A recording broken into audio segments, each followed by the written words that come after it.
체력이 굉장히 약할 것에 비해서 실은 활동량이 많아요. 아주 보기엔 굉장히 에너지가 있네요. 맞아요. 앉아 있을 때도 보통 그냥 앉아 있을 수도 있는데 실은 이제 우리가 꼼지락거린다 그러죠. 그러니까 계속 움직인다든지 말 표현도 많고 이러다 보니까 에너지 사용이 실은 되게 많이 되고 있어요.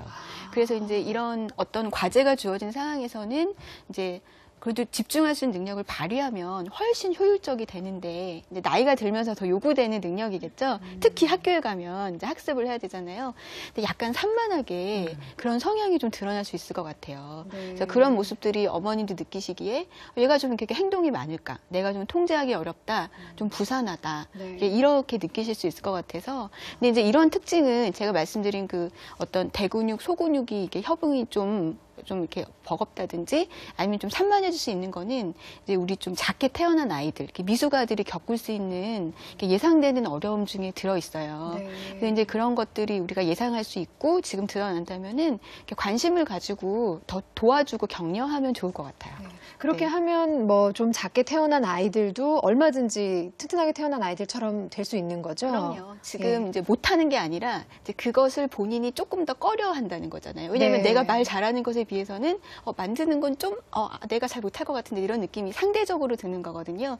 그러면 자신감을 높여줄 수 있는 방법은 일단 노출을 많이 시키고 이제 잘할 수 있다는 이제 너무 어려운 거 말고 이제 쉬운 거부터 차근차근히 이제 연습할 수 있겠죠. 엄마랑 같이 익숙해지게 만들고 자꾸 연습할 수 있게 만들어주고 노출이나 연습 이제 이런 것들이 본인이 그래 나 이거 해볼 수 있어. 처음에 못했는데 해보니까 쉽네. 이제 이런 느낌을 가질 수 있게 되면은 조금 더 편안해지게 그 과제를 이제 할 수가 있겠죠.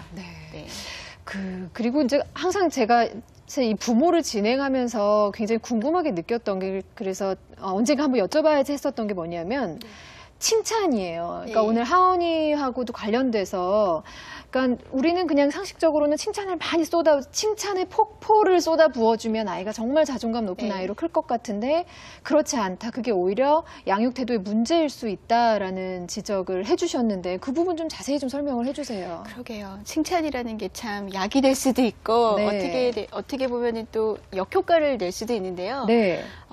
우선 기본적으로는 칭찬을 안 하는 것보다는 하는 게 아주 중요하죠. 칭찬조차 안 하면은 그건 문제가 되고 칭찬을 하는 게 너무 중요한데요. 이제 하은이 같은 경우도 보고 이제 약간 역효과가 날 수 있는 경우를 보니까 칭찬이 일단 하게 되면 그 빈도도 중요하지만 질적인 수준도 되게 중요한 것 같아요. 타이밍이라고 하는 것 있잖아요.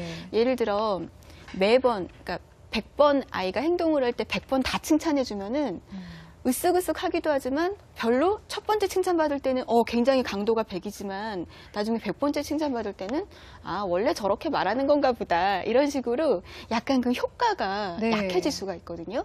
그래서 칭찬을 정말 이렇게 어떤 아이의 어떤 긍정적인 행동을 강화시키거나 부정적인 행동을 없애려면 실은 제일 좋은 거는 칭찬을 띄엄띄엄 주는 거라든지 아니면 정말 잘했을 때 그 구분해서 줄 수 있으면 더 좋은 거예요.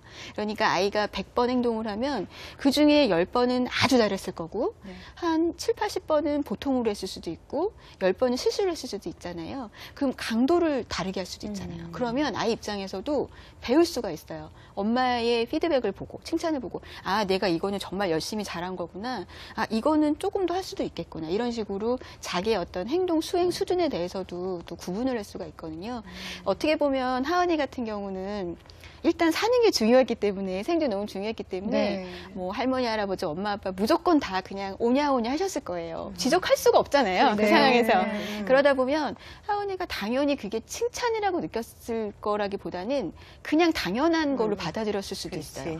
근데 이제 하은이가 언어 발달이 빠르다 보니까 이제 조금씩 칭찬의 의미도 알게 되고 1등의 의미도 알게 되고 이러니까 나는 진짜 1등이 되고 싶은 거고 엄마가 내가 진짜 1등이라고 생각하는지 궁금한 거죠.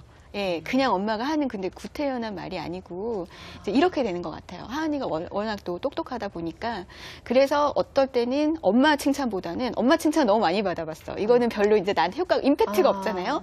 옆에 있는 엄마 친구가 칭찬해주는 게 더 나한테는 더 그 한마디가 진짜인 것 같고 내가 정말 잘한 것 같이 느껴지고 그러면 이제 상대적으로 어머니 좀 서운해지실 수 있고 이제 이런 사이클이 돌고 있는 것 같은데 글쎄 이제 저는 지금 선생님 말씀 들어보니까 야 정말 모르고 키웠구나라는 생각도 좀 드는데 저는 애들 키울 때요. 꾸지람도 했고 매도 때렸던 기억이 있어요. 심지어 저희 남편도 그렇고. 그런데 이렇게 요즘 막 젊은 엄마들 애 키우는 거 보면 정말 참 걱정스러운 게 아이들의 자존감을 높이고 자기의 자긍심을 높인다고 정말 쓰다듬고 칭찬하고 애가 아무리 때를 부려도 왜 식당 같은 데서 막 때부려도 이러면 안 된다고 했지 엄마가 이러면 나쁜 사람 된다고 했지 숨 넘어가도록 애를 이렇게 말로만 하고 있더라고요. 심지어 존댓말 써요. 이렇게 하면 안 된다고 했지요. 근데 이렇게. 애는 엄마 기침 뱉고 그런 거 보잖아요. 근데 그런 걸 보면 정말 어느 게 옳은 교육인다라고 생각을 못하죠. 그런데 네. 너무 엄마들이 아이들한테 공부하고 자존심 강한 이렇게만 하다 보니까 요즘 젊은이들은요. 좋은 대학 나오면 뭐 하냐고요. 좋은 회사에 취직을 했어도 상사가 요만큼만 하는 말도 못 견디죠. 네. 더군다나 뭐 같은 동아리에서 정말 심지어 대학 때는 동아리 선배가 한 번만 이렇게 쳐도 그게 폭행이었다고 생각을 하고 네. 작은 일에 너무 쉽게 좌절한다라는 거죠. 그러니까 어떤 거하고도 타협하지 않는 아이들이라는 게 참 걱정이더라고요. 근데 키워놓고 보니까 머리 좋고 똑똑하고 이게 아니라 정말 아이들이 어려운 일에 좌절하지 않고 네. 두려운 일에 두려워하지 않는 아이로 키우는 게 부모가 꼭 해줬어야 될 일이라는 생각을 이 즈음에서 하게 되거든요. 예. 정말 맞습니다. 제가 정말 전적으로 동의를 하는데요.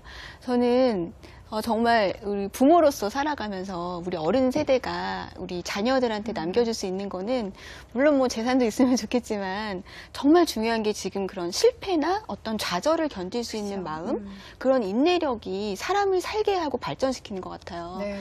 요즘 아시다시피 우리나라가 참 부끄럽게도 자살률도 1위, 청소년도 지금 자살률이 계속 올라가고 있고 뭐든지 뭐 이혼율도 1위, 뭐든지 포기하고 그만두는 건 세계에서 아주 그냥 1, 2위를 다투고 있거든요. 근데 이게 정말 웃을 일이 아니라 고민을 해봐야 될 일 같아요. 왜냐하면 내가 싫다고 안 해버리는 것, 그만둬도 된다는 생각이 정말 위험한 생각이거든요. 우리 여기 계신 분들, 우리 어려서 생각해보면 당연히 해야 될 일도 있었고 어떤 책임감이라는 것도 있고 그렇죠. 저는 주인 정신도 배웠었던 세대인데 그러니까 내가 하고 싶은 것이나 아니면 내가 뭐 싫다 좋다를 떠나서 해야 되는 도리도 있는 거고 겪어야 되는 과정도 있잖아요.